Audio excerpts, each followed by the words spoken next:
are seeking a new home south of the border.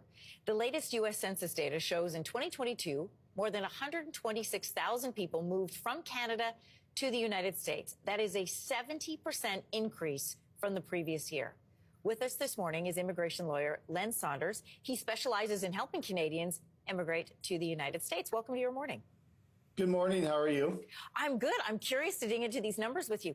First of all, how much of an increase have you seen over the last few years in terms of people looking to leave Canada for the States? Well, I've seen a huge increase. So I'm based in northern Washington State, just south of Vancouver, and probably 80% of my business right now is Canadians married to Americans who moved to the U.S. So for me, it's a huge part of my immigration practice. We're going to dig into the why in just a second, but I want to give people some numbers.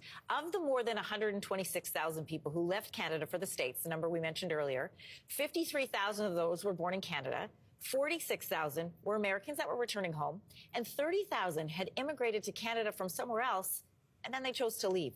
What are the reasons that your clients are giving you for making the move? Well, it's interesting.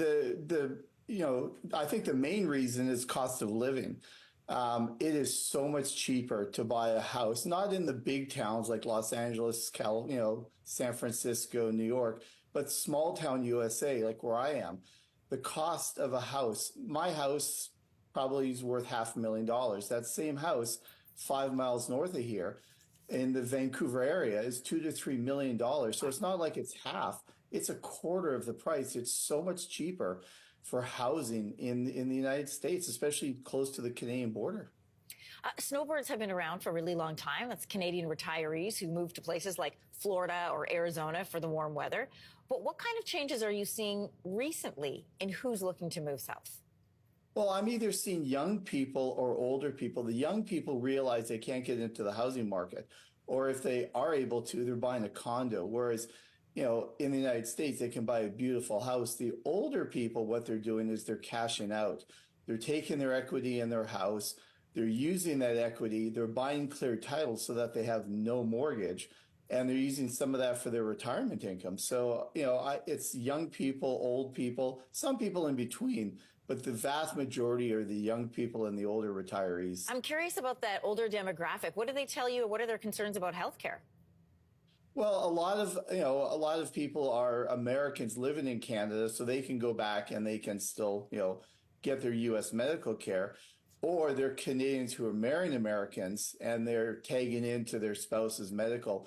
If they're both Canadians, then it's very difficult, especially if they're older, to get medical care. It's expensive, and that sometimes is cost prohibitive to move to the U.S. Where in the States are clients moving to? Is it border cities like what you're talking about, or is it, further inland?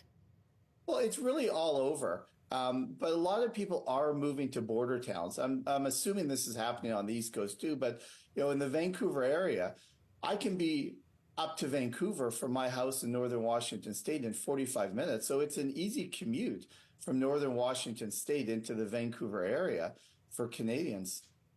Well, it won't be a shorter commute if the Border Service agents go on strike, but that's a different story.